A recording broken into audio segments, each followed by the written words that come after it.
चला तर विद्यार्थी मित्रांनो, आज आपण इयत्ता दुसरीची देवा तुझे किती सुंदर आकाश ही कविता बघणार आहोत। ही कविता आपण तालासुरात बघणार आहोत आणि या कवितेचे लेखक आहेत ग ह पाटील। तत्पूर्वी जर का तुम्ही आपल्या यूट्यूब चॅनलवर नवीन असाल तर आपल्या यूट्यूब चॅनलला सबस्क्राईब करा आणि व्हिडिओ आवडल्यास शेअर, कॉमेंट्स, लाईक करायला विसरू नका। चला तर बघूयात देवा तुझे किती सुंदर आकाश ही कविता।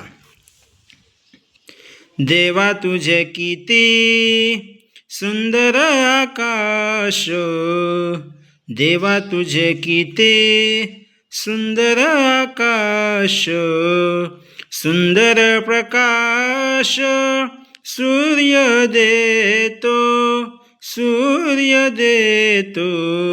देवा तुझे किती सुंदर आकाश, सुंदर चांदण्या चंद्र हा सुंदर, सुंदर चांदण्या चंद्र हा सुंदर, चांदणे सुंदर पडे त्याचे।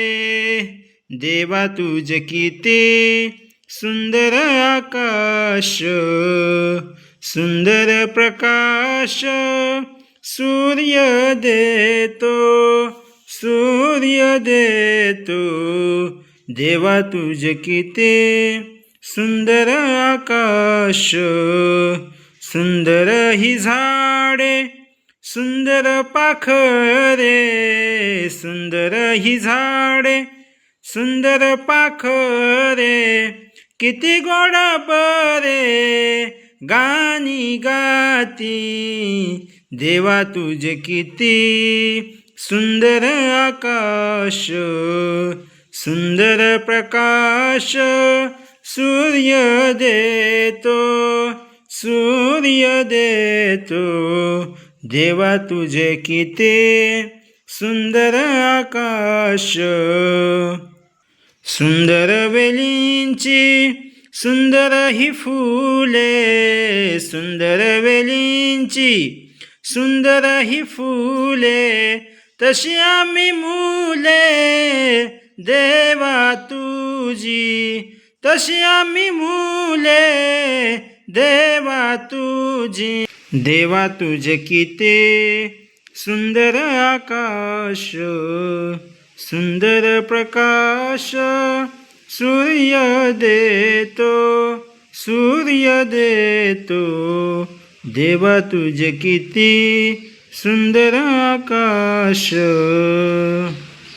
विद्यार्थी मित्रांनो, आता आपण ह्या कवितेचा भावार्थ म्हणजेच अर्थ जाणून घेऊयात।